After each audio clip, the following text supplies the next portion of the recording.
Alors cette semaine, nous allons, après le Conseil de défense prévu après-demain, avancer sur différents sujets. Il y a évidemment, vous le savez, la vaccination des enfants et des adolescents de plus de 12 ans, sur lesquels nous allons apporter des réponses. Il y a la question de l'organisation de la campagne vaccinale pendant l'été, ça va arriver vite. Et il y a aussi la question, vous l'avez vu, soulevée par le ministre des Solidarités et de la Santé, des personnes qui ont eu le virus, qui ont développé des anticorps, la question de savoir si on peut ou pas, et dans quelles conditions sanitaires, les dispenser d'une deuxième dose de vaccin.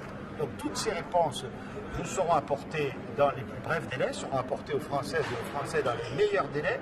Tout ça, ce sont des atouts pour déployer encore davantage la vaccination. C'est notre principal outil de sortie de la crise.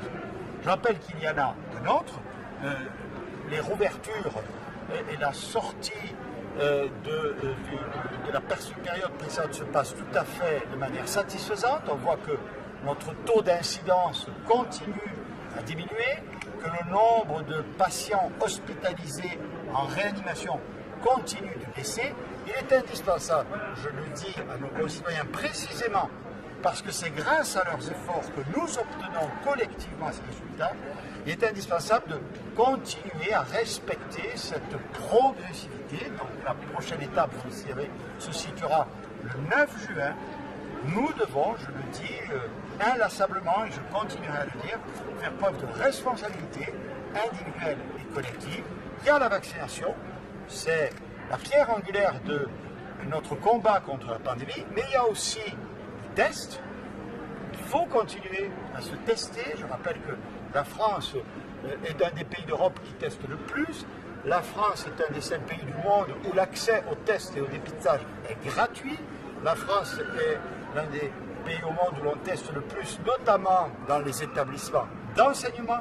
Il faut inlassablement continuer, ne pas baisser la garde, continuer à respecter jusqu'à nouvel ordre les gestes barrières. Donc ça demande des efforts un peu à chacun d'entre vous. Mais on voit bien que nous sommes dans une phase charnière où l'horizon se dégage.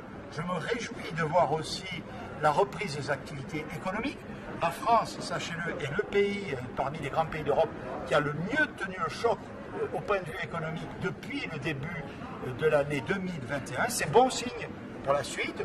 Je ressens partout où je me déplace, et je me déplace le plus possible dans tout le pays, que la relance est à portée de main, qu'il y a une volonté d'investir, de redémarrer. C'est une excellente chose pour notre pays. Donc nous devons être à la fois vigilants, mobilisés, comme je le vois de façon magnifique encore ici à Saint-Maur ce matin. J'en félicite tous les acteurs, et puis nous préparer à cette nouvelle phase pour l'avenir de notre pays. Je vous remercie. Monsieur le Premier ministre.